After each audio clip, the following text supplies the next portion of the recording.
All right. Greetings, everybody. This is A-Round, a community for decision makers from software startups striving to raise an A-Round, a Series A, or have already raised it. Of course, who are also bootstrapped, earning money, etc. So when I say the leaders, this could be the VP of customer success, head of engineering, chief revenue officer. It could also be the founder, of course. And so what we're going to be doing today is going to have a solve session. This is where one brave entrepreneur will come in and take 5 minutes to present an actual business problem. We're going to go in and spend another 5 minutes talking about it, and then we're going to spend the remainder of the time solutioning. But just to begin, what I want to do is I want to give everybody that's here an opportunity to come through and introduce themselves. So that's your name, your role, the company, and what you're looking for. So, for example, I would be Josh Rosenthal, community manager at A-Round, and I'm looking for leaders at startups to join A-Round, especially those interested in doing a solve session. Connor, I think you showed up first. Please introduce yourself. Off mute. I was on mute. My name is Connor O'Hearn. I'm a co-founder at My Agents, and let's see, we're looking for right now engineering talent to help build out our team here in the next few months. Yeah. Excellent. All right. So do they need any type of tech stack knowledge, etc., or is it, hey, you're going to be the founding engineer, you choose your stack? Sure. We have a couple folks that have backgrounds in data science, machine learning. And so what we're dealing with is a lot of both like data sources that could be SEC filing data, and then also trying to wrangle internal company data. So think of like all of the processes, all of company transcripts, all of the stuff, and how do you make it all talk together and enrich it? So it's I think a big data engineering, data science task. Cool. All right, Mr. Sebastian, you were next. Oh, I think you got the mute thing going.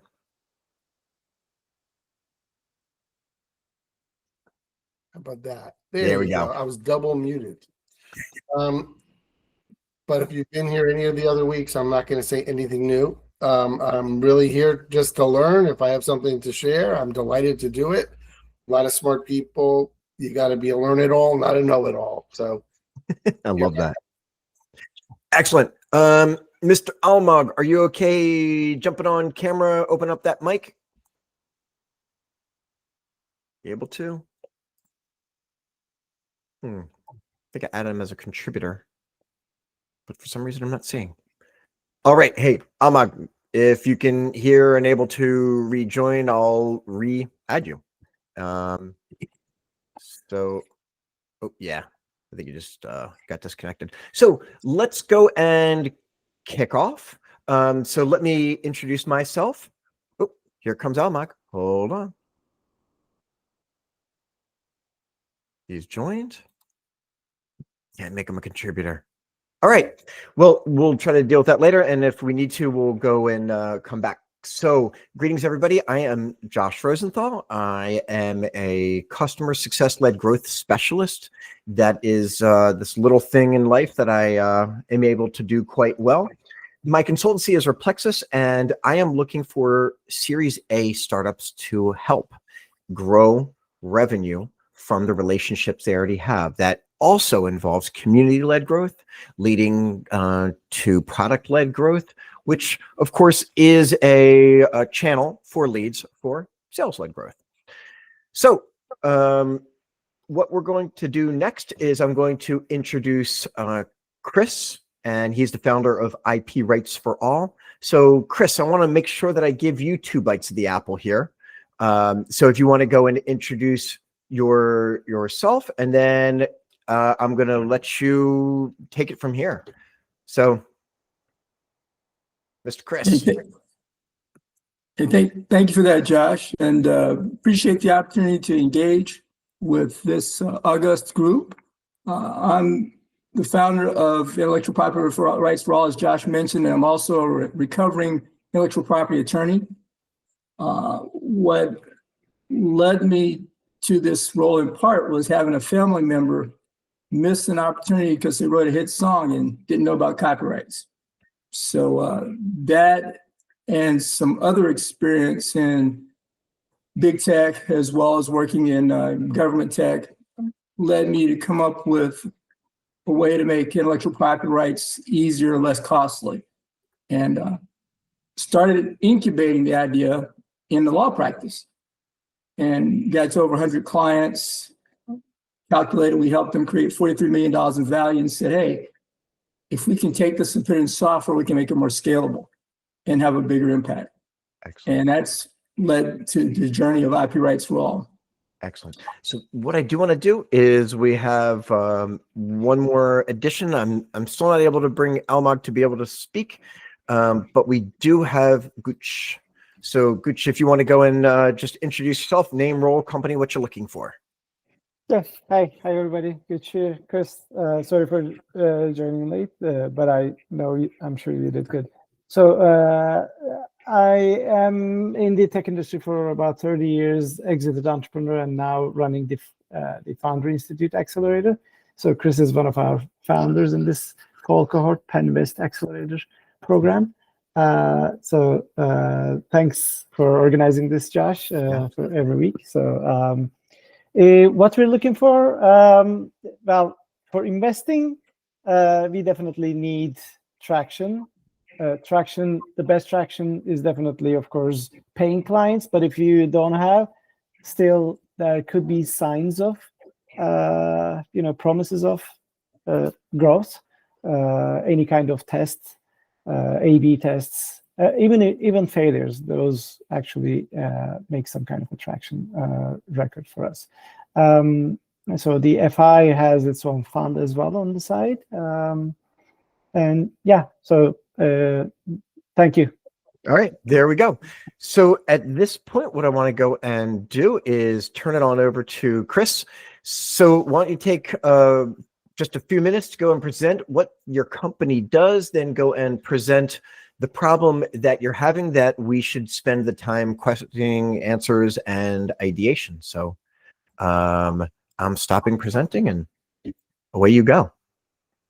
Hey, thanks for that, Josh.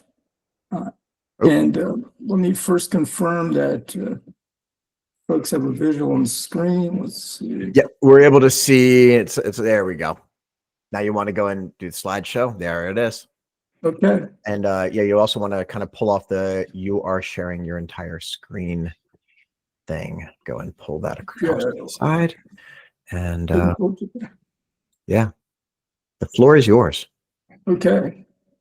So what I'm very appreciative of today is an opportunity to get your input on a micro pivot we're considering. Our business plan calls for us to have about 169 paid customers on our software platform, IP Rights for All, and in about the next 60 days. And we have a pipeline of about 175 end users, but also it includes 25 attorneys because they're a key distribution channel for our strategy. And so I'm looking for your insights on how we can generate a robust enough pipeline to turn those prospective clients into paid end users. And to give you a little bit of background, I'm going to walk you through just a few slides from our product plan and try to highlight for you the typical customer journey and what we've tested with paid. We have some paid pilot clients. We also have some unpaid. But what seems to work, and I guess I would ask to try to make it kind of digital, your thoughts on whether we should hyper focus initially on the retail end user, and I'll tell you a little bit about the product, or the attorney or allied distribution point, or something else. So with that said, On Screen is actually a client that we have. We have permission, by the way, to share stories of these clients. It's one of the things that we value. They're based in Southeast DC. They're focused on composting, called Sustained 8. They came up with a song that caused composting to go viral. So a lot of kids sing it, and they wanted to protect that song because a lot of governments and not-for-profits are inviting them to speak. We use our tech to protect their song as an unregistered copyright, and that has some value based on the average market. But what we also do is we brought in a law firm, which is ours, and registered their copyright and increased the value, estimated value, by a factor of 4. So they're looking now to take our tech and protect more of their unregistered copyrights, which covers creative expression only. It's a unique form. So what we've done to prepare for taking this software, which is intended to make it easy to do unregistered copyrights and have that information be fed into an attorney or ultimately fully automated with AI to do registered copyrights.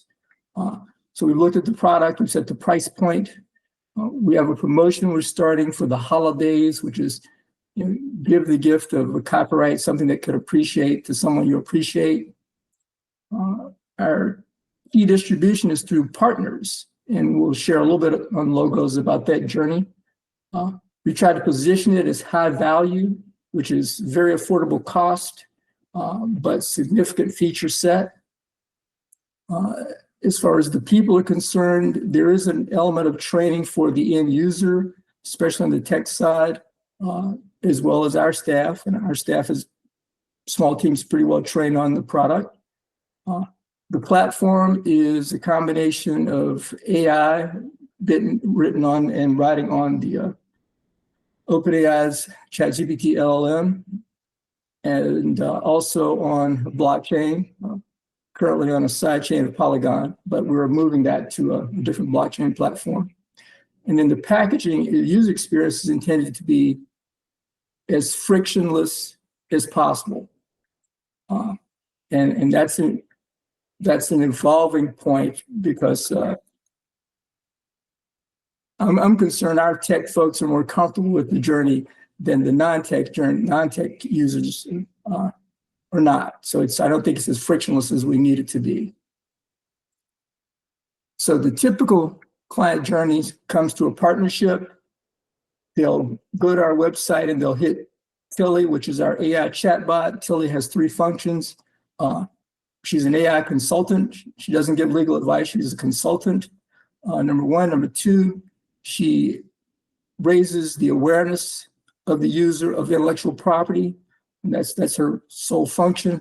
And number 3, which is not rolled out yet, is she also does intelligent matching, which means Tilly will be matching users with their permission with our ecosystem of partnership relationships that we're building. Once they've worked with Tilly, if they wanted to actually blockchain protect or evidence a copyright, they would then go to our C3 platform, which is our blockchain.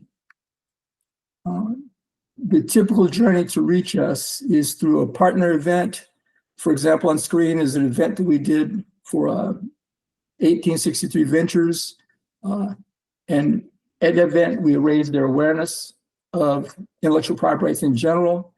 In particular for the product, we focus on copyrights because there are 4 traditional forms of IP and some derivatives. And so what happened? Yeah, Chris, real quick, just to make sure that we're staying on time with this, is the point that you're making is that you're doing a lot of activity, you're getting awareness to the right people, but you're having an issue converting them into paying customers, whether that is on any of the tiers that you're offering. Thank you for that, Josh. And the answer is that is kind of like yes plus. Okay. There's a conversion challenge or issue with our pilot users, but there's also a need for us to build a bigger pipeline of pilot users.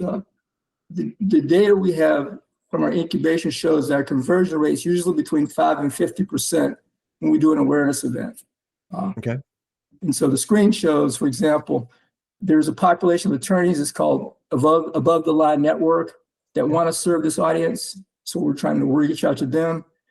We have at the bottom, you see an actual example of a community member, an influencer, who was a law client who wants to help us reach another more audience.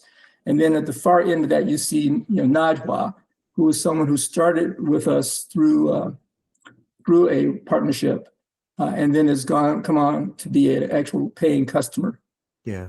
Excellent. So why don't we do this? Why don't we start opening up for a little bit of Q&A, and that way we can start moving from the definition of the problem on over to the resolutions, or the ideation for resolution. So anyone that's here on the meet, not on the streams, anyone here on the meet have ideas, questions they want to put forth?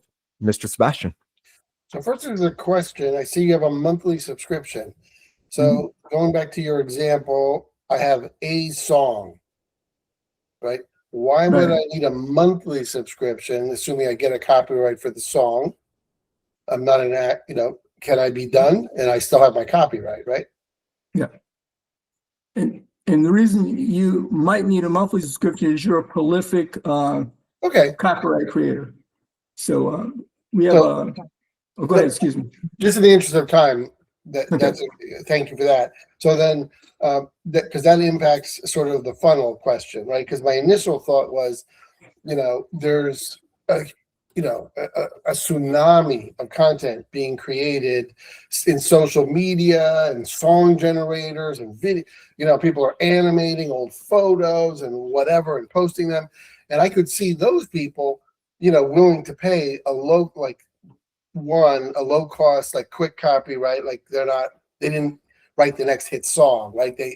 But they want to protect it.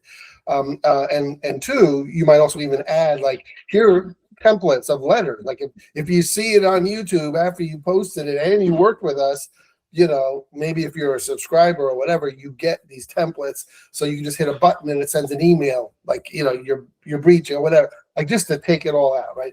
But if the monthly subscription is really important, those people probably are less likely, because 25 is quite a lot if I don't use it like often, right? Yeah. So either your revenue projection has to assume, like, what is the ratio of drop off, like one-time users or periodic users, return users perhaps, versus real subscriptions, because I think that's highly variable. But anyway, my thought was, if you could get a low-cost super turnkey and then work through partners to be next to the people that are generating all this content, and whether anybody wants it or not, maybe it'll go viral. It's almost like a lottery ticket. They certainly think it's important. If it's a low cost, why not copyright it, right? So I mean, I think that's an untapped market, and it's a legitimate thing. But if you're really trying to offer bona fide, hardcore, defensible copyright, IP protection to serious content creators, to me, that's it's a different thing. So I think that needs to be very clear, and then that impacts both your where you go for your funnel, your estimation on conversion rates, and ultimately, your revenue projections. So that's my 2 cents in a short amount of time. Wow, very helpful. And the reason I have this slide up that shows attorneys, allies, and law school grads, because the subscription price is set for either the prolific or the perpetual designer of copyright material, or it's also set for attorneys and small firms that might want to mint for several different audiences and receive the product as a white label version. So again, both not knowing the business really, but all of those sound very viable and credible, but they feel very different. So the topic here today is sort of go to market and funnel. You kind of either have to pick one or repeat the process for each one. That's a great point, because initially the way we were presenting it is our hyper focus on the end user. So they would pay the subscription rate, but we also have a bundled fee for they can mint for $5, for example. So, but we looked at a micro pivot, and based on customer acquisition costs and lifetime value, some of the data says we should really be focused on the distribution first, like offering this to attorneys. So really focus on that and then take care of the retail side later. I'm sorry, I'm monopolizing it, but then the one thing I would say real quick is I'm sure they're automating attorneys. You know this, right? So then in terms of partners, I would integrate with whatever AI they're using to automate other tasks. So you become like a plugin, right? Because if they're talking to somebody and copyright is a part of it, you want to be part of that workflow, not a separate workflow. Right. Understood. Agreed. Thank you for that.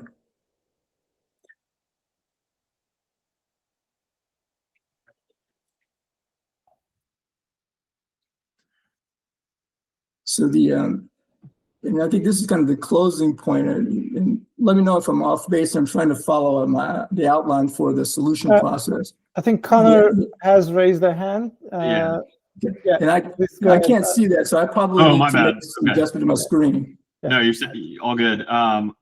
My question was along the lines of the partners. So just understanding these partner law firms or partner attorneys, how are you working with them? I guess just to get a little bit more idea, because and I'll pause there. Wait, hold on. So sorry to interrupt. Chris, if you want to keep those slides up, otherwise you're presenting kind of a Okay, let's see. Keep those slides going. I'm sorry, Connor. Floor is yours. Gotcha. Yeah, the question was more so just how you're working with those partners. Like, whether it's the law firms or the individual lawyers, what does the nature of that relationship look like? And I might have a follow-up. Hey, thanks, Connor. So right now we're entering MOUs and letters of intent. We have a couple of memorandums of understanding with organizations that have large creative bodies. One's an AI-focused school in Dubai, and the other is an organization that does IP for veterans, and they brought us on as partners. So we're trying to ink those agreements, and we're working on developing a program to support them. For the attorneys, we're still in test mode. So we have some paid subscriptions for attorneys. We're working with them on how to support them and offering it to their clients where they want to do that. So that's a little bit of a work in progress. All right. Mr. Gooch, any food for thought? Yeah, so I think we should be focusing, Chris, more on the pricing and maybe the revenue structure in the program, because I'm going to see it tonight anyhow. But regarding the first question from one of the attendees, you want to keep them on your platform, right? So you want a high retention. So you don't want me to pay 25 and then just go away after my first IP thing is done, right? So there should be ways to let me stick around, or maybe at least pay, right? So we should think about those and then test them, right? So let's focus on those in the coming weeks. Other than that, thank you. Thanks for sharing. Yeah. Thanks for that, Gooch. That's where we have called wraparound services. So once we have a client that's paying that subscription fee, there's a questionnaire we use to gather data about them, and we get their permission to use that data. So we'll be matching them with content. For example, we have clients who are seeking funding. We'll send them information on funding sources. If they have technology needs, we'll make a recommendation on technology. So, and that's the way I operate. So we've in essence taken my brain for matching clients on the law side and put it in the software.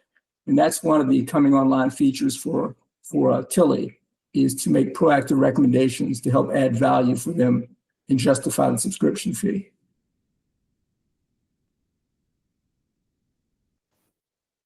Thank you.